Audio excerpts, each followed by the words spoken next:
Hey guys, and welcome back to my channel. In this video, I wanted to talk about the price I paid for playing small most of my life. And I think that this video is a little bit past due, but nonetheless super important, and all is divine timing, right? So stay tuned if this video resonates with you. So a little bit of backstory about me. Ms. Grace.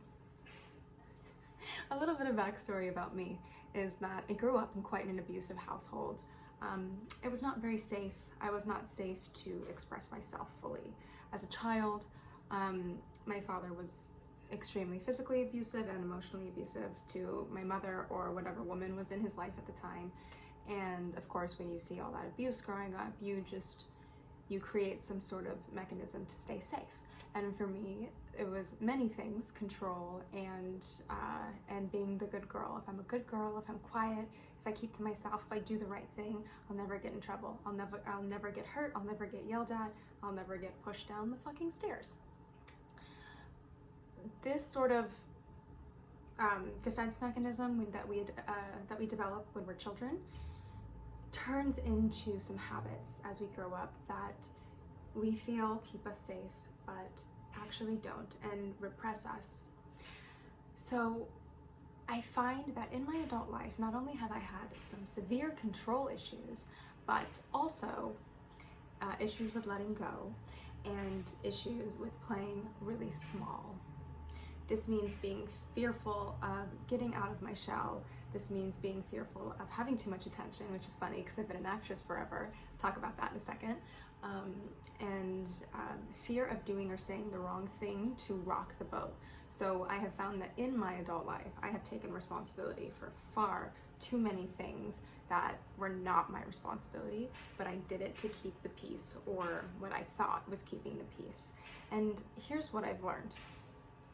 Every time that I didn't speak up for myself, I let somebody walk on me, I let somebody get away with bad behavior because I took responsibility for it, I continued to become the bad guy in many situations. And I was just like, fine, I'll be the bad guy.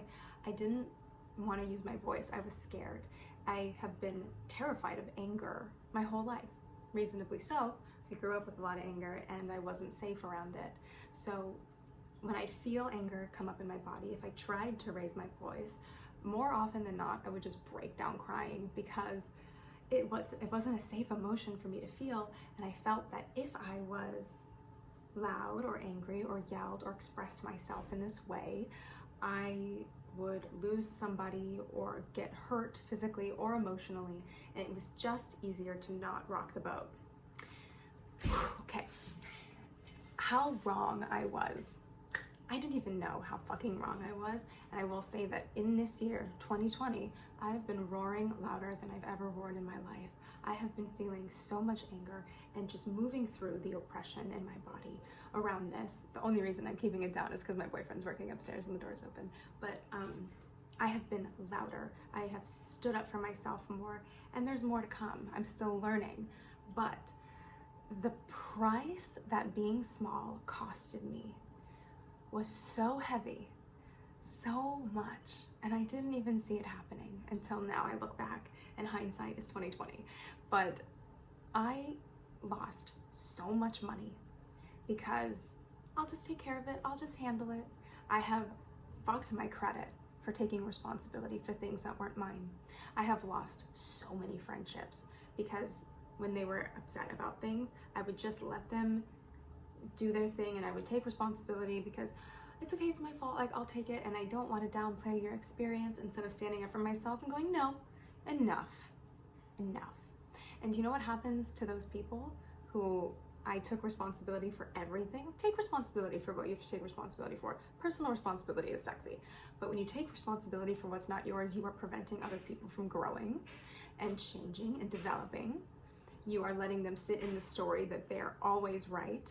And so they go back out into the world with this story and continue to create chaos. I let people come into my home and rip it the fuck apart. I let people come into my heart and rip it apart.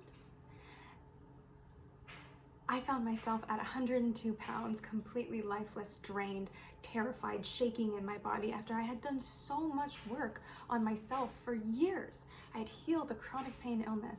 I had done all the workshops and the retreats and the tapping and the humming and the meditation and the breath work and the ecstatic dance, and I had done it all. But you know what I didn't do?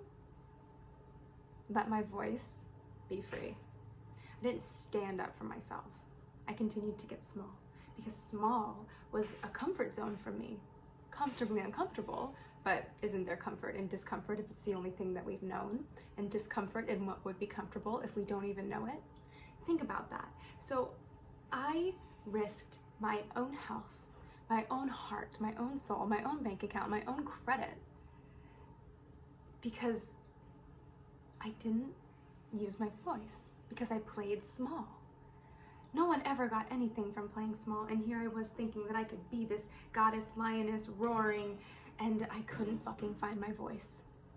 And every single person in my life who knew that I couldn't find my voice would use that against me. People would use it to explore their own agendas and get what they wanted, and I would just sit there and allow it.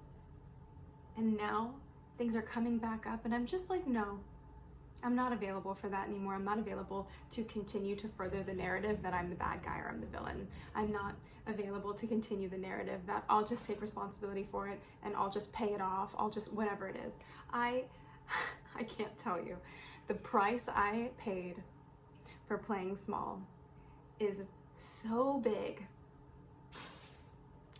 But now on the other side of this, allowing anger, allowing emotions to move through my body, dancing them through, working them through, moving them through, sitting in a true place of value and self-worth and truly loving myself. Not just Instagram love myself, like truly sitting in my own boundaries and sitting in my own love and sacredness and honor. I now protect me first. I protect what is right for me because I know that I'm a morally sound person. I know where I've fucked up in the past. I know where I haven't been my best. I know where I've sat in my trauma body, and I've taken responsibility for that. But at some point, there is a place for it to end. At some point, it is no longer my burden to bear because I have bared this burden enough. And so my story, I hope, reaches other people who are continuing to play small, feel small in their body. I am here to help you work through that. I don't want to be this small person anymore. I am no longer this person who's stuck inside myself and doesn't know what to do, and I'm crying because I can't express my anger or my emotions. Like, no, I'm fucking fierce. I'm a fire woman. I am the lioness that I always wanted to be, and I do it with love, and I do it with empathy, and I do it with compassion, and my entire body has opened up, and my mind and my heart because of it. All right, guys. That's my video for today. I hope that this resonates with some of you out there. For more fun, sexy, informational videos, please subscribe. Follow me on Instagram @TayFem, and I will catch you in the next video.